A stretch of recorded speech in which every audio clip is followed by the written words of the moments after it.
Hello students, good morning बेटा। मैं score school की हिंदी की ऑनलाइन क्लास में आप सबका स्वागत है। हम आशा करते हैं कि आप स्वस्थ होंगे, सुरक्षित होंगे और अच्छी प्रकार से पढ़ रहे होंगे। अब तक हमारे अनौपचारिक पत्र चल रहे थे बेटा। आज हम नया विषय शुरू करने जा रहे हैं जिसका नाम है अपठित गद्यांश। पहले भी आपने पहली कक्षाओं में भी आपने अपठित गद्यांश के बारे में पढ़ा होगा बेटा। तो इस वीडियो में हम अपठित गद्यांश को हल करने का तरीका जानेंगे। आइए सबसे पहले अपठित गद्यांश का अर्थ जानते हैं कि अपठित गद्यांश होता क्या है। अपठित का अर्थ होता बेटा जो पहले न पढ़ा गया हो, अर्थात जो आपने पहले कभी पढ़ा ही ना हो। गद्यांश का अर्थ होता है गद्य का अंश, अर्थात प्रोज। इसको इंग्लिश में कहते हैं प्रोज। जैसे हिंदी में हमारी काव्य होता है, कविता होती है, कविता के जो अंश को कहते हैं पोइट्री, और जो गद्य का अंश होता है उसे प्रोज कहते हैं। ये अपठित गद्यांश जो होता है बेटा, ये किसी निबंध से, कहानी से लिया जाता है। अपठित गद्यांश का अर्थ होता है गद्य का ऐसा अंश जिसे आपने पहले कभी न पढ़ा हो। आई होप आपको अपठित गद्यांश का अर्थ समझ में आ गया होगा बेटा। आइए अब कुछ महत्वपूर्ण बातें जानते हैं अपठित गद्यांश के बारे में कि अपठित गद्यांश किस प्रकार हमें पढ़ना चाहिए, किस प्रकार उसको हल करना चाहिए, किन किन बातों का ध्यान रखना चाहिए। ये देखो बेटा, पहले कभी न पढ़े गए गद्य के अंश को अपठित गद्यांश कहते हैं। जैसा कि मैंने आपको पहले बताया था, यह गद्यांश किसी कहानी, निबंध या नाटक से लिया गया होता है। छोटा सा अंश होता है, क्योंकि कहानी तो बहुत बड़ी होती है। पूरी कहानी देंगे तो फिर बहुत बड़ा गद्यांश हो जाएगा, है ना। अपठित गद्यांश को ध्यानपूर्वक पढ़कर पूछे गए प्रश्नों के उत्तर लिखने होते हैं।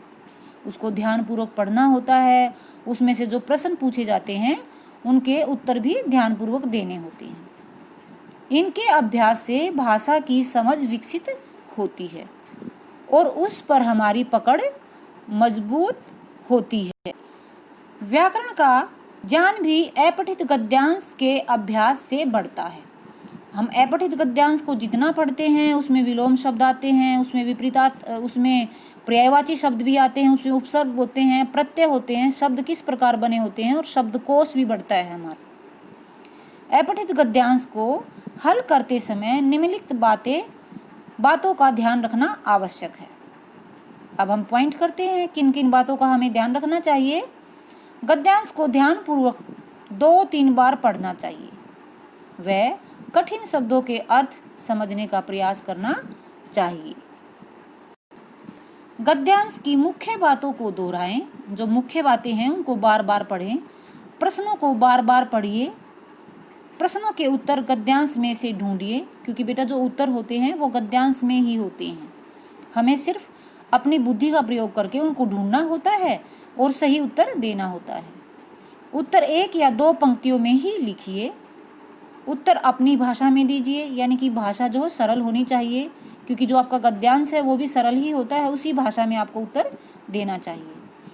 2 प्रश्नों का एक ही उत्तर मत दीजिए। कभी कभी बच्चे क्या करते हैं बेटा, एक दूसरे उत्तर को एक प्रश्न के अंदर मर्ज कर देते हैं, तो ऐसा नहीं करना चाहिए।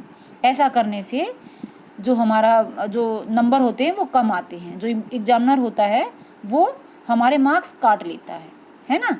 तो इन बातों का हमें ध्यान रखना चाहिए।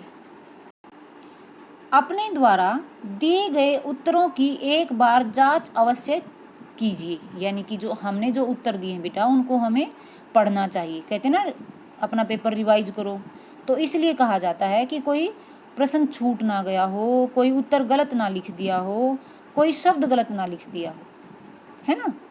बहुविकल्पीय प्रश्नों के उत्तर सबसे सही उत्तर विकल्प चुनकर ही देने चाहिए, क्योंकि बेटा जो बहुविकल्पी जो प्रश्न होते हैं उसमें जो उत्तर होते हैं वो हमें सभी समान लगते हैं। लेकिन कोई एक उत्तर बिल्कुल सही होता, परफेक्ट होता है, हमें उस पर ही टिक करना होता है।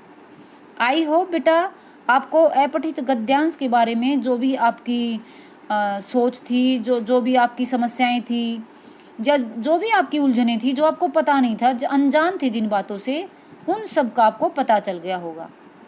और आपको पता चल गया होगा कि किस प्रकार हमें अपठित बोध जो होता है, अपठित गद्यांश हमें हल करना होता है। ओके बेटा, bye bye, happy learning, take care.